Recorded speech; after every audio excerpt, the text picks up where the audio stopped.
안녕하세요. 에드엔 선생입니다. 간혹 얘기를 하다 보면 다른 문제로 공부를 잘 못 따라가는 아이들이 있어요. 조금 특별한 아이들인데 경험담을 듣고 싶습니다. 네, 벌써 이제 한 25년이 넘었죠. 이 상담 일을 한 지가. 근데 상담 일을 하다 보면 정말 많이 접하는 경우가 이 학습 장애, 학습 과정에 대한 어려움을 겪고 있는 아이들입니다. 어떤 라인을 딱 이렇게 긋기 어렵게 공부를 안 해서 못하는 건지 공부하는데 장애가 있는 건지 참 구별하기 어려운 그런 보더라인도 있고요. 만나서 얘기하다 보면 이거 분명히 학습 장애가 있구나 하고 알게 되는 경우도 있습니다. 정말 아이들이 갖고 있는 공부하는 데 대한 그런 난관들은 참 여러 가지 종류가 있는 것 같아요. 제가 들어보니까 미국에 있는 학령기 아동 중에서 5명의 하나는 Learning and Attention Problem이 있다고 합니다. 굉장히 충격적인 숫자였고요. 16명 중에 하나가 IEP 프로그램에 들어가 있답니다. 그리고 50명 중에 하나밖에 그 스페셜 어코모데이션을 받는다네요. 스페셜 어코모데이션을 받는 숫자가 50명 중에 하나라는 것도 놀라운 일이고 16명 중에 하나가 IEP인데 스페셜 어코모데이션을 그만큼만 받는다는 것도 놀라운 숫자죠. 어쨌든 아이들을 도와줘야 될 일은 많은 것 같습니다. 학습 장애라고 하는 부분들에는 사실은 두 가지 부분이 있어요. Learning Disability라고 하는 부분이 있고 Learning Difficulty라고 하는 부분이 있어요. 근데 사실 Learning Disability 캐러고리에 들어가는 게 사실 오티즘이나 아스퍼거 같은 거는 러닝 디서빌리티에 확실히 들어가요. 하지만 아주 흔한 5가지의 그룹이 러닝 디서빌리티 그룹에 또 같이 들어가 있습니다. 자, 이게 뭐냐면 첫 번째가 디슬렉시아, 난독증이죠. 우리말로. 글자를 거꾸로 읽는 거예요. 그 다음에 두 번째가 얘기하죠. 주의산만하고 그 다음에 과다 행동하는 아이들 그룹 ADHD, 아주 흔하죠. 많이 보셨을 거예요. 그 다음에 디스칼큘리아, 자, 수를 세거나 계산을 못하는 부분이에요. 또 디스그라피아, 이거는 글씨를 써나가는 데에 대한 장애예요. 또 디스프락시아는 그런 스몰 모스킬에 대한 문제예요. 말하자면 슈레이스를 못 타이하는 거예요. 이 5가지가 아스버거나 오티즘 빼놓고 가장 흔한 러닝 디서빌리티 캐러고리에 들어간답니다. 알고 준비하고 그리고 알고 도와주면 참 좋을 것 같아요. 아이들이 이런 문제가 있는지 없는지 어떻게 알까요? 누구나 우리 아이들이 학교 가서 공부하는데 어려움이 있을 거라고 생각하시진 않을 것 같아요. 근데 아이들이 자라나는 과정에 천천히 보시면 어떤 부분에 대한 그런 특이한 부분들이 보여질 수가 있는데, 우리가 어른들이 우리 자랄 때 늘 하던 얘기 있죠. 나이 먹으면 다 나아져. 좀 크면 돼. 아직은 덜 연글어서 그래. 그런 얘기 많이 기억하실 거예요. 연글 때까지 기다릴 수 있는 게 우리 자랄 때 아주 옛날이었다면 지금은 연글 때까지 기다릴 수가 없잖아요. 그죠? 아이들이 그 스몰 그룹에서 움직이는 그 시간들 동안 아이들이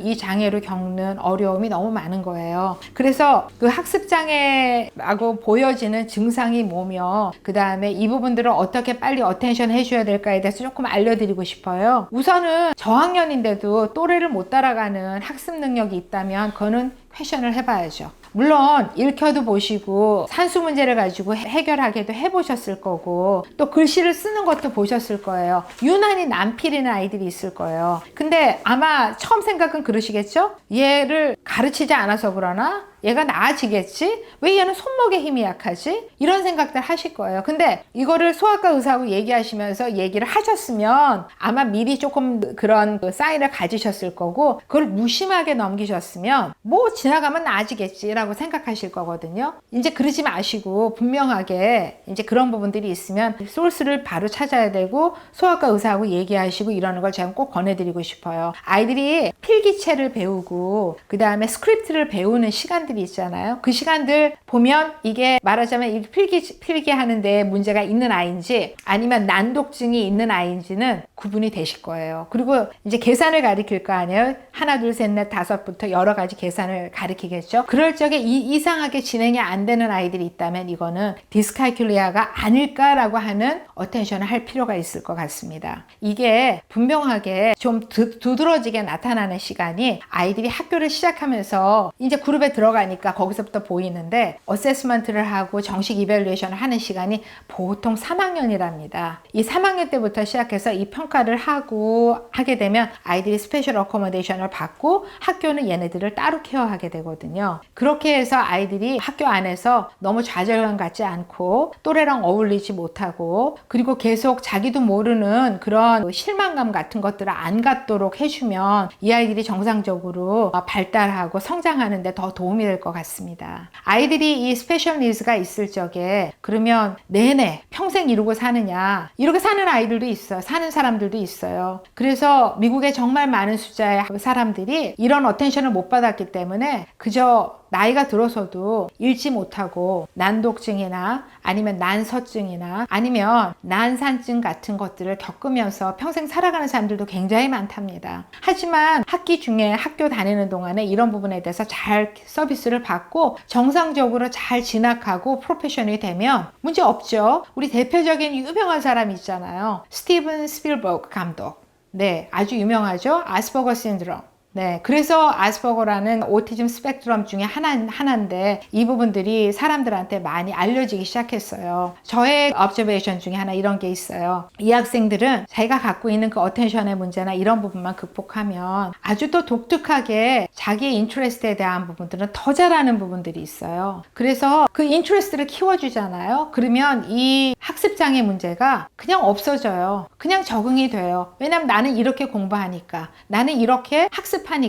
그래서 자기 나름대로의 학습 패턴을 만들어 버려요. 저는 그거를 꼭 알려드리고 싶어요. 만약에 우리 집에 있는 우리 아이가 이런 학습 장애를 가지고 있다고 생각하시면 우선 1번은 학교에서 평가를 받고 학교에서 주는 서비스를 받도록 해주셔야 되고, 시험을 엑스트라 타임을 받는 부분이든지 이런 스페셜 어코모데이션을 다 골고루 받도록 해주시고, 두 번째는 집에서 엄마가 도와주셔야 돼요. 엄마 아빠가 이 아이들이 자기 나름대로의 학습 패턴을 만들 수 있도록, 그리고 그 학습 패턴을 가지고 스스로 자신감을 놓치지 않고 계속해서 자기 인트레스트와 자기가 하고 싶은 공부들을 해나갈 수 있도록 이끌어 주시면 뭐 잘 클 거예요. 저한테 2명 정도는 제가 소개해드리고 싶은 학생이 있어요. 하나는 아주 오래된 제자입니다. 이 학생은 그 학생이 왔던 초창기의 MEK는 여름방학이면 아침 일찍 그 아이들 드랍해 놓으시고 저녁에 늦게 6시쯤 픽업하시고 이런 분이 많이 계셨어요. 이 학생이 초등학교일 때는 사실 이게 학습장애가 있는 학생인데 너무 보더라인이니까 안 하게 됐었어요. 근데 이 여름방학 동안에 이런 공부들을 인텐스하게 하다 보니까 이 학습장애가 더 두드러지게 나타난 거예요. 타이트하게 공부시키는 데서는 이 아이가 버티기가 어려웠죠. 많은 얘기를 했었어요. 그리고 어떻게 하면 이런 문제들, 학습장애에 대한 문제들을 아이가 적응해 나와서 할 수 있을지에 대한 얘기들을 많이 하면서 한 3, 4년을 같이 잘 보냈던 것 같아요. 이 학생은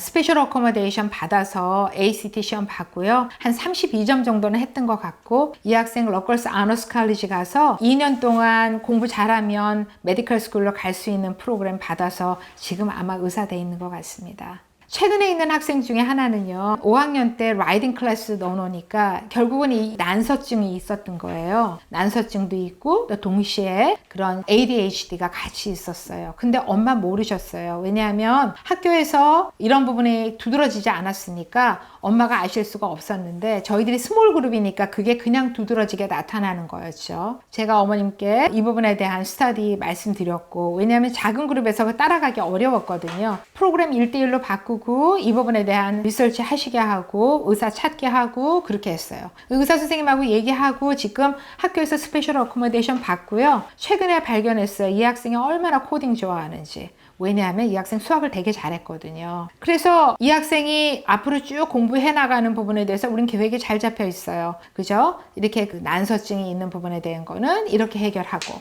그 다음에 잘하는 건 또 이렇게 끌고 가고, 학습장애는 불편한 부분에 불과하다고 생각해요. 불편한 거예요. ADHD 학생들한테 먹이는 약 있는 거 아실 거예요. 네, 그 약 그렇게 대단하게 아이들 힘들게 하는 거 아니에요. 짧은 숏 액팅도 있고 롱 액팅도 있고 참 잘 되어 있어요. 근데 좀 불편한 부분들을 이런저런 부분을 가지고 해결하다 보면 아이들은 정상 학생들하고 다 똑같이 혹은 더 잘 자기 나름대로의 학습 패턴을 만들어서 커 나갈 수 있다고 생각합니다. 아이가 가지고 있는 어려운 거 분명하게 알고, 그리고 그 부분에 대해서 적극적으로 도와주려고 생각하시고 옛날 생각하시면서 그런 거 너무 걱정하시지 말고 씩씩하게 그리고 당당하게 얻을 수 있는 부분 얻고 리소스 찾을 부분 찾으셔서 이끌어 주시면 아이가 가지고 있는 그 자신감에 대한 거는 전혀 걱정할 필요가 없을 것 같아요. 그러면 걔네들은 분명히 성공해요. 언제나 이런 대화에 적극적으로 도와주고 싶고 저는 언제나 적극적으로 도와줄 준비가 되어 있습니다. 알려주십시오. 어려운 부분이 있으시면 또 제가 열심히 알려드리도록 하겠습니다. 감사합니다.